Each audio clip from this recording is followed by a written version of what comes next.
episode 259 of the CRICKETher Weekly. Sid, we've been enjoying lots more WPL this week, and what is the qualification situation? Because we know who the top three are now. Everybody's qualified, Raf. Everyone's a winner.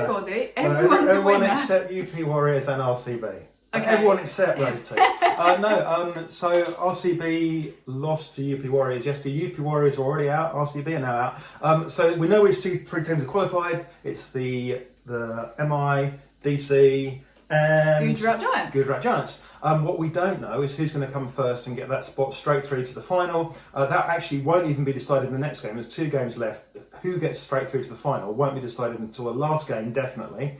And it's possible that all 3 of those teams could end up on 10 points and it all gets decided by a massive net run rate scrum. I mean, it's technically possible that it all gets decided by whatever the hell is next. I don't know what's next after net run rate. We'll have to look that up. It's very, very tight as to who finishes top. That's really exciting. I must say, it does feel like it's been the most competitive WPL to date. I mean, I know that we've only had 3 full competitions, but there seems to have been a lot more close games than last year, as epitomised actually by the one from yesterday, which was the one that saw RCB knocked out because it was UP Warriors won in the end, but having scored a giant 225, RCB almost chased it down. Yeah, they so nearly got there, and you just have to wonder what if they actually dropped Danny White going into this game. Wow, dropped her big call to play S. Megner at the top of the order, brought in Charlie Dean, who got absolutely hammered all over, as did pretty much everybody except Sophie Eccleston. Dipty's figures weren't bad either, and actually, to be fair, Elise Perry's figures weren't bad either. Okay. But they brought in Charlie Dean, and she didn't have a good day because basically none of the bowlers did. But a huge total. But RCB really nearly got there, and it was still felt like on a knife edge, even going down to the last little bit. It was a fantastic game. So UP Warriors have given us, they didn't qualify, the first team to get knocked out, give us 2 of the best games of the tournament. Because of course this time last week we were talking about the fantastic Sophie Eccleston super over game, where Sophie Eccleston drove them to a super over and then bowled the super over, conceded sufficiently little runs that they won that game. So it's just been a breathless tournament really. I just feel like, I'm getting, heart palpitations every time I think about it. It's been fantastic. And I mean, in some ways you could say it's a bit of a shock, RCB going out, because they're the reigning champions. On the other hand, it's just been a good competition, right? Yeah, it has. And RCB, although they're the reigning champions, they did come 3rd in the league stage last year, and they came a clear 3rd. So they only had 8 points in the league stage. It's tight. When you've got 5 teams competing over 3 places, it's always going to be close. And if one team doesn't roll over and die, which even UP didn't, then it's going to be a tight competition, and a good team is going to go out. So they've been the unlucky ones this year. I mean, they haven't. At the end of the day, they haven't won enough games. I mean, that's the long and the short of it. You don't win enough games, you'll go out of a cricket competition, Raf. But they've still given us plenty to make this tournament exciting. Yeah, and it feels like that's great for everybody involved, because you've kind of got to a situation where actually the teams are a bit more even this year than perhaps they have been previously. Yeah, it definitely feels like that, doesn't it? Everyone's been talking about the possibility of perhaps next year there being a sort of super draft or a super auction where the teams can only retain a handful of players. And I'm not sure we need it at the moment. Obviously, if they choose to expand the league, and they must be thinking in that direction already, because it has been so commercially successful. If they choose to expand the league, they pretty much have to do a sort of super auction where the teams can only retain a couple of players. So even if you could retain 4 players, that would mean a team coming in to the structure would find it really hard on the super auction to build a team, because you're basically knocking out the 20 best players at that point. So that a super auction they'd only be able to retain a couple of players, you'd have thought, or maybe a couple of stars and a couple of non-international players maybe. But at the moment, it just doesn't feel like we need it. It is competitive, and I think that there's definitely benefit in teams having a consistency of players and players not moving, because the fans get attached to players. If you're a UP Warriors fan and you've been watching a particular set of players for 3 years, you want to see those players again next year, and you want to see if they can come through next year. It's the eternal battle between if you introduce a new team, you want to keep it competitive, versus the fans come to expect what the fans want. Yeah, and the fans love their players. Yeah, interesting one. So this time next week we will have watched the final and we'll be reflecting on the final. Sid, who's going to win?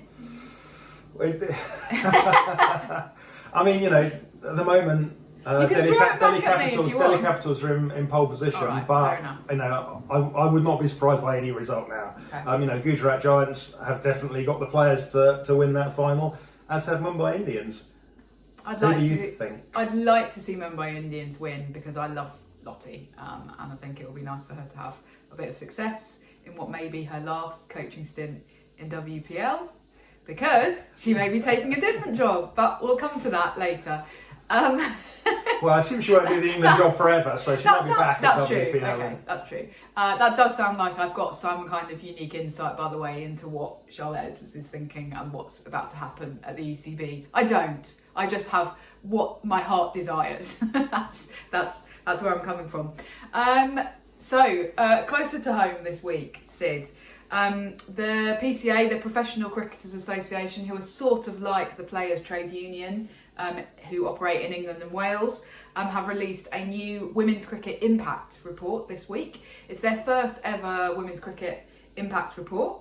And it's got some quite interesting data in there about the kind of impact that, or the growth of the professionalism of women's cricket over the last 4 years. They launched it properly at Lord's on Thursday, and I went along and I was able to have a chat to a couple of people. So the lady in charge of women's cricket specifically at the PCA, Daryl Mitchell, who's the PCA CEO, and also a bit of a chat to Kate Cross, although that turned into a conversation that wasn't so much about the PCA report, but rather about the Ashes. But again, we'll come back to that. We will come back to that. So just a few headline numbers from the report. So 5 years ago we had 20 professionals, women's professionals in England and Wales, so we just had the England team. We've now got 153. So that's somebody else can do the maths about the percentage increase, but it's grown a lot. There was a lot of stuff in the report about pay as well. So the big kind of headline figure is that overall pay for all women's cricket in England and Wales, so that's the 100 and England and domestic cricket, 430% increase in the last 4 years. So it's quite mammoth. The really sort of newsy headline take from the piece, though, was the PCA's critique of unequal pay in the women's 100. The quote was, "This cannot be allowed to continue." So they're very much kind of saying that the most recent increases, which saw the men's salaries increase by 60%, whereas the women's only increased by 30%, should be treated as a blip. And actually, Daryl Mitchell kind of said, when I asked him about this, well, we didn't expect that disparity this year, that disparity in growth. So the ECB sat us down in October, and that is not what the numbers looked like. And then in December, they suddenly announced, oh, by the way, this is what's happening with pay. So the PCA seemed to have been kind of shut out of the last bit of that negotiation and that decision actually about increasing pay. Now the obvious question is, well, what are they going to do to make sure that that doesn't happen in future?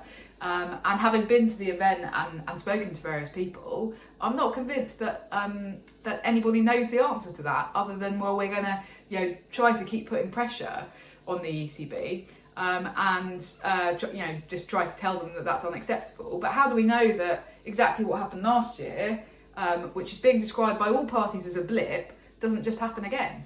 Yeah, I mean, they are supposed to be, a trade union at the end of the day. They're supposed to look after the interests of their members. So, if they were surprised by this, then you have to ask, what was going on there. I mean, okay, so the ECB, can come back with a pay offer, but, maybe they should have put their foot down and said this is a bit harder than they did, and go, this is not an acceptable way for the ECB to just kind of present this as a fait accompli, where they just announce it and go, yeah, that's what's happening. Because we don't, that could happen next year. Yeah. Obviously, we're also chucking in a complete unknown now into the mix, which is these 8 new kind of teams of investors who have purchased 49% of all of these teams, and in one case more than that. At Yorkshire, they've got the whole controlling stake, haven't they? And so yeah, that was another question that people seemed very short of answers on, actually. You know, if we do move towards a player auction, which we know that at least one of those teams is calling for, right? Will there be any safeguards in place to ensure that teams just don't blow all of their money on top men's players? Nobody knows. Yeah, I mean, the trouble with a direct auction, you know, is that unless you have, you know, very firm salary caps in place, then you're going to end up with people blowing all of their money on the top men's players, because that's obviously what's going to, I mean, it's just, that's what always happens. We've said it so many times. Yeah. We're starting to sound boring, but that is Broken what always record. happens. Yeah. And, you know, that money is not going to go to the women. It's going to go, they'll go, well, you know, we can, if we spend an extra X here, we can get this top men's player. So, yeah, they'll need to think quite carefully about how they approach that, because there definitely is pressure we're hearing on the background from some of these owners to push towards an auction where they can throw all their money at getting, you know, because understandably, you know, you want the top men's players for your team. The ECB actually did a thing this week for International Women's Day, and they got Heather Knight, Lydia Greenway, Carol Hodges, and Lynn Thomas. So these kind of 4 different generations of England player, and they got them all to chat about stuff. And it was a really nice piece. So, you know, do go out and watch that if you haven't, because it's just a nice nod to history. But how do you kind of then incorporate that into the contemporary culture of the game? That respect, I suppose, for what's come before. And I don't know, I mean, and is that setting a higher bar on the women than we put on the men? Maybe it is, but maybe that bar should be set for the men as well. Yeah, absolutely. Okay. It just feels like this is a bit of a moment, given what we've just seen in the Ashes, a moment to reflect on that, and a moment to kind of go, you know, we're continually looking at pay and that growth, but how can we do it in a way that's maybe better from a cultural perspective, I suppose. Yeah, someone that doesn't actually seem, someone that has remained quite grounded. Great segue. Despite being the daughter of a professional footballer, though interestingly, the daughter of a professional footballer from the era before professional footballers earned, you know, millions. Kate Cross. She was at this event, and unsurprisingly, conversation turned to the Ashes, Raf. Yeah, well, that was what we all wanted to ask her about. Yeah, great example of somebody who, I suppose that she has slightly spanned that generation of amateurism, and she did talk at the event about actually when she was first kind of playing for England. I think she said her contract was about £8,000. And we now know that the top players are earning, like, what is it, about 300,000 a year. So that's, yeah. If you play all of the games, there's an awful lot of match fee element in that now. So you have to play all of the games. If you've just got an England contract and don't play any matches, then it's nothing like that. So Kate Cross won't quite be earning that because she's not in the T20 team, for example. But she is still earning astronomically more than she was at the start. But you're right that she is somebody who then who does seem to have got to the position that she's in without a whole load of ego. And I was just really impressed by the way that she spoke about the Ashes and the way that she reflected on it. Didn't get to talk to her for an awfully long time about it, and it would be really interesting to dig a little bit deeper into some of what she said. But she did actually say, yeah, there are cultural issues. And you're going, hang on. That's fascinating, because it's the first time anybody in the England camp has admitted that. And when we spoke to Claire Connor, you know, at the very end of the tour, when Claire Connor did her press conference, and one of us said, I can't remember who it was, said, you know, are there cultural issues? And Claire Connor was like, absolutely not. There are no cultural issues. It's all other stuff. Yeah. But here is someone going, yes, there are cultural issues, and you know, we can tell you there are cultural issues. Yeah, and I think she's also.